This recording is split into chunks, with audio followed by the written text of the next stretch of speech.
Thank you so much for downloading the RockFM Breakfast Show Interval podcast. Adrian and Rowan from Interval popped into the Breakfast Show to talk about their new single, The Great Escape, their shared love of Batman, and where the proceeds of the new EP are going. Here's Interval, joined in the studio by Interval. How's it going, guys? Good morning. I love musicians in the morning because it's this overcompensatory, like, because a musician's day starts at what time, roundabout? Normally. Traditionally, 5 p.m. Who does what? I sing and play guitar and a little bit of keys. Okay. I just play a little bit of bass. You look so sad. Are they not that resume, it's like, I just play bass. We're trying to get him to sing. Are they not letting you do other challenge things? For me. No, I'm not capable of doing other things. I don't think it's everyone else's That's fault. true. Do they have that thing where at practice they put the mic up in front of you and you sort of go forward Try and you and sort do of it? back away from it? Yeah, my mic's muted actually. Yeah. It's a dummy. It's a dummy mic, Yeah. just to make the stage look. It's a 3-piece, so you got to The make only it look reason like I'm a laughing four. is I've done that. It's so true. Right, guys, what we're going to do is I'm going to hand out some tennis rackets here. You guys can take one. There you go. Thank you. A couple of practice hits up against the wall, please. Lovely. Okay, cool. Just watch out. Okay, cool. So what we're going to do, this is verbal tennis. Now, how it works basically is I'm going to ask a question. First, I'm going to play with Adrian first. We're going to play with things you find in your bathroom. We're going to go backwards and forwards. So I would say toothpaste. And you would say? Toothbrush. Fantastic. There we go. Okay, off we go. So I'm going to start with toothpaste. Toothbrush. Deodorant. Soap. A towel. Towel rack. A toilet. Toilet paper. Ooh, that was good. You saved that. That was close. I'm just wasting time. Floss. Mouthwash. Okay.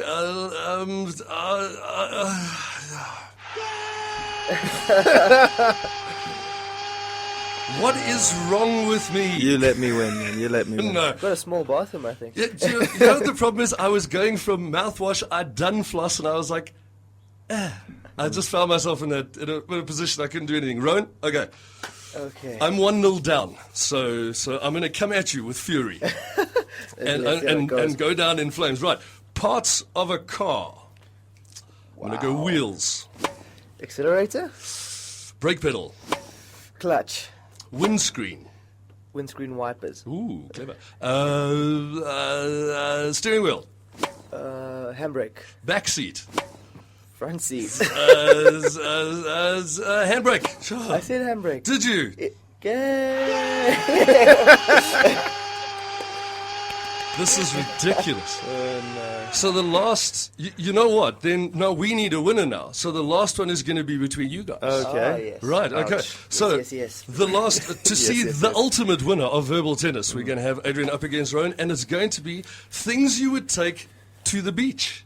Wow. Adrian, off you go. All right. Beach towel. Umbrella, Bat and ball. towel. Didn't I say that? I think you did, and I think You're confusing with the beach towel thing.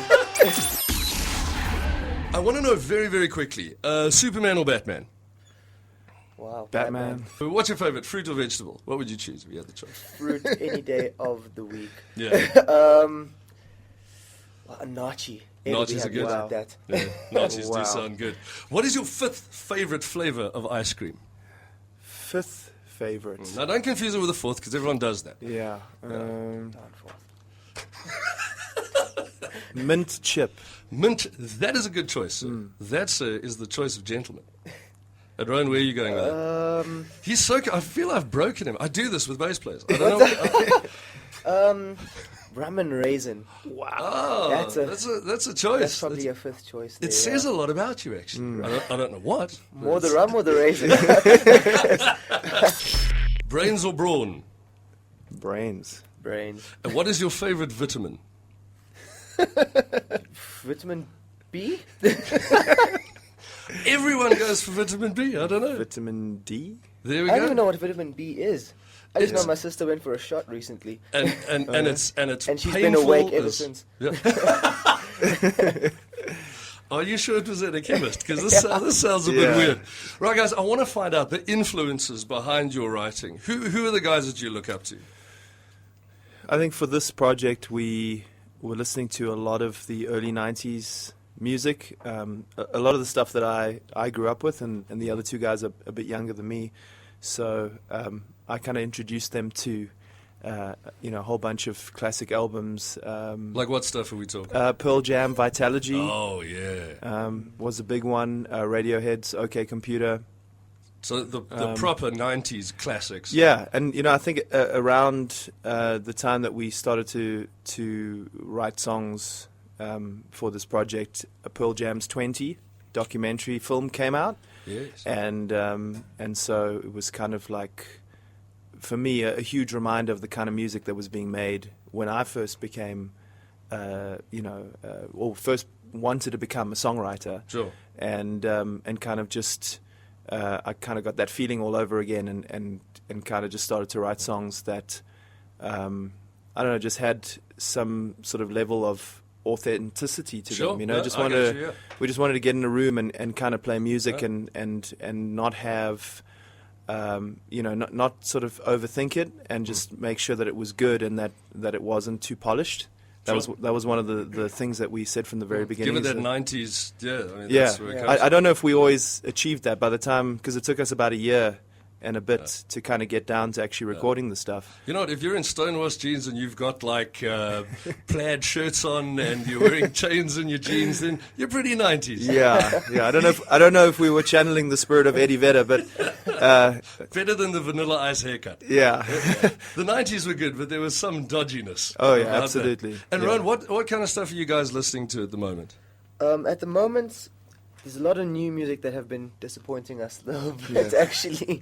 I think there was a new Editor's album out. There was a new White Lies album out recently. I actually blew the dust off the OK Computer album as well. That's in my car at the moment, if you had Okay. to switch it on Big, right now. big Radiohead phase going on at the moment. Very big, yeah. But also really looking forward to the release of the new Arcade Fire album. That's going to be great. That's one of our big influences. I think would be Arcade Fire as well. Looking big time forward to that. Now, Yeah. I was checking out YouTube, like I do, Yeah. and I came across an EPK for you guys. You called yourselves the Invisible Band. Please explain yourself, sir. I think again, it's just sort of harking back to that sort of early 90s sort of grunge spirit in that, like, we wanted it to be about the music and not about too much else, and I think it can be quite easy for bands to kind of get caught up in all the other stuff, It quickly becomes you and not the product or what Yeah. you're creating. and so And your message gets twisted Yeah. inside Yeah. that. Okay, I get that. So we just wanted it to be, about the music and let the music speak for itself, and not for it to be about aggressive marketing. Not that there's no marketing, but Yeah. just that we didn't want it to be about a big campaign and anything like that. We just really wanted the music to speak for itself. Now, did you just sort of meet up now? Have you known each other for a long time? What's the vibe? Because we're missing someone, actually. We're missing Oz. We're missing Yeah. Oz, yeah. Is it too early? Yeah, Yeah, Ozzy has a thing about time. yeah. So, Is he going to arrive here tomorrow? yeah, It's gonna be might be here for next week. Possibly you could do a part 2. Well, Kayla will be here. She can speak to me if he arrives. Okay, you guys just met. Have you played before? What's the vibe? We've been playing together for a while, actually, just not in the interval context. We've been playing together at church for a long time. I think Ozzy and AD have actually been playing together since Ozzy was 15. Ozzy was Yeah, about 28 or we've so been now. playing It's been for a long time. Oz and I have been playing together in church and various other things. Back when I was still doing stuff under the name Adrian Shannon, Oswald was playing in that band, and I met him when he was 15. Wow, okay, so this has been for a it's- while. Yeah, it's about 10 years now. I think Okay. he's about 25 now, and Rowan as well, just another young guy that we just played with in the church worship team, and there was good chemistry between the three of us when we started working on the. That's what I wanted to know. Was it a click straight away? I mean, you just play and you know that this is going to work out. Yeah, Okay. yeah. I mean, initially we thought like it would be a much bigger band because the ideas were quite ambitious, and listening to bigger bands like Arcade Fire, Pearl Jam, Radiohead, you know, sort of a 5-piece, 6-piece, 7-piece bands. But we kind of found like the three of us, the sort of simple combination of the guitar, bass, and drums just somehow works. I want to know who writes what. What's the process? I generally write the songs, the initial ideas. Okay. And I bring them to Ro and Oz, and as Oz said in our EPK, he decides whether or not they're interesting. I love that. Every band needs one of those people. Yeah. Just the one guy who goes, it's nice, but no. Yeah, yeah. Well, you know, Ro and I work very closely together, so you know, the ideas that do come up, you know, he's usually one of the first guys to hear them. Okay. And Oz is quality control. And and so Oz is like he's sort of like he comes with fresh perspective. Cool. So when you play him something, you know, he'll give you, you know, like a first impression, and and then we sort of just decide as a group which ideas are worth pursuing, and then we start workshopping them and arranging them together as a band. Okay. And when you're going through the process of putting a song together, is it the melody that hits you? Is it the lyrics that are important? What normally grabs you first? I'd have to say I start with just, you know, getting on the guitar or on the piano or whatever, get on an instrument and just start. Do you noodle? A little bit, I think. I think it's usually like something that happens and I feel like I've got to like run and go and pick up the guitar. So something inspires me, whether it's listening to, you know, an album in the car or, you know, seeing something on TV or whatever it is. Something speaks to me, and then I get like an idea. Usually I get like a theme for a song. Every now and again I'll write lyrics. I'll have an idea and I won't be anywhere near an instrument, and I'll sort of pen some lyrics and then try to put that to music, but I find that's quite hard. It's sort of like simultaneous for me works better. Because they have to speak to each other. I find sometimes, even with like the most beautifully written music and the most beautiful lyrics, sometimes they're different songs. Yeah. And the music's not saying what the lyrics are saying, and it's difficult to try and put the two together. Yeah, for sure. Especially if you're doing it slightly later. But it's interesting you talk about that thread, because this EP is a story. It is. Yeah. Tell me more. I'm very interested. Yeah, it started off with one song. The song's called Icarus, and just kind of forced myself to finish that song. It was a very different song to the other songs I was writing at the time, and Yes. and I said at the time, I love bass players. and Rowan just got excited.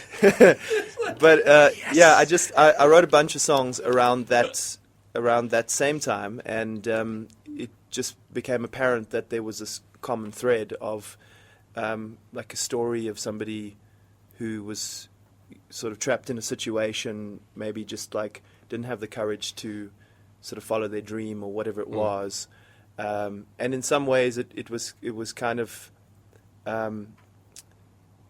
a slight, I think maybe a mirror of what we were doing as a band, because we had spoken about doing something like this for so long and we'd never gotten around to doing it. So in some ways it was almost sort of writing about that process as well. And yeah, it just became apparent that these, I think it was about 7 or 8 songs that we wrote in a very short space of time, they had this common thread. And so we chose the 6 songs that sort of told the story really well. So from Great Escape, with the person sort of having a realization that they're in a situation that this is not what they want for their life. There's got to be something more than this. There must be a higher purpose. And they basically, you know, the whole song is about that person sort of breaking out of that, figuratively. And then the EP ends with a song called Tunnel, which is probably our next single. Okay. And Spoiler. yeah. And 3 people went wild. And yeah, one guy in the parking lot. Yeah. Actually, the security guard we gave a lift to earlier, he was quite excited. He was really excited. He told us we just need to do a DVD, and then we'll be set. But anyway, sometimes people are around just to, someone just comes into your life really quickly just to tell you something and then they leave again. So yeah, absolutely. maybe take heed of that. Yeah. It could be interesting. Ryan, I want to know, because Adrian, with writing the lyrics and putting the story together, is the story an important thing in your mind when you're putting things together? Or are you based noodling? In the musical perspective, I think playing in a three-piece is a bit different as well, because I think especially the role of bass is a bit more melodic than it is rhythmic in a three-piece, because all you've got is a guitar and drums and bass, of course. So in that perspective, it's a bit different. The story, I think, speaks to me and inspires me more than it does affect my playing, if that makes any sense. Sure. It's something you take into consideration It's not so much, you don't consider the story in the musical elements. Okay. I think is what I'm trying to say. Not me personally. Ozzy might tell you something different. Sometimes one of the songs, Bay of Pigs. Yeah. That was actually it's a historical event. It's about a war, Sure, right? yeah. But at the end of it, we've got this bit of a like a marching, almost snare like a type military, Yeah, I'm with you. thing, which Yeah. is in a way the story playing back into the music. But that just not kind of really, kinda just kind of happened. I mean, Oswald just kind of, at the end of the song, he just kind of went to this kind of groove, and it just was like, hey, that totally fits in. I think more in the production of the songs, when we actually started recording them, we were trying to make sure that the energy of the songs kind of, they were backing up the themes. So Sure. if we were singing about something, that was really quite sensitive, we're making sure that it wasn't all, guns blazing, and we're just Absolutely. trying to capture the feel. That's of- what we talked about before. You've got to capture it. You've got to mix the two. You've almost got to marry them together. Yeah. Tell me, the EP, we were talking about just now, the sales of the EP, quite interesting. Yeah, all proceeds, the sale of the EP are being donated to charity. Fantastic. The charity is called the Rivers Foundation, and the Rivers Foundation has a whole bunch of beneficiaries. They work with Acres of Love, a whole bunch of homes for abandoned children, children who have been born HIV positive, etc., etc. And so all the proceeds go to them. Amazing. And that's that's fantastic. a decision we made at the very beginning, because we kind of, we said earlier that it's about, we wanted it to be just about the music, but we also knew that we had this responsibility. We felt this calling to do something that was bigger than just make music for our own sort of Absolutely. self-gratification. That's the best thing you can do with music. Tell us, where can we get hold of you? Okay, you can get the EP on iTunes, and you can follow us on Twitter @ThisIsInterval. We're also on Facebook, also under This Is Interval, and our website is thisisinterval.com. Fantastic. Can I ask you to intro The Great Escape for me, please? And Yeah. thank you guys so much for being here this Thanks morning. for having It's us. been It's amazing. been great. Give us the intro, please. Hey everybody, this is Adrian from Interval, And this is Rowan. and you're listening to Rock FM, and this is our debut single called Great Escape. Thank you so much. Hope you enjoyed finding out a little bit more about Interval. Remember, you can catch the rest of our podcast at Spreaker.com, the Mike Marina Show. And you can catch the Breakfast Show live on 91.9 FM, 7 to 9 a.m. weekdays.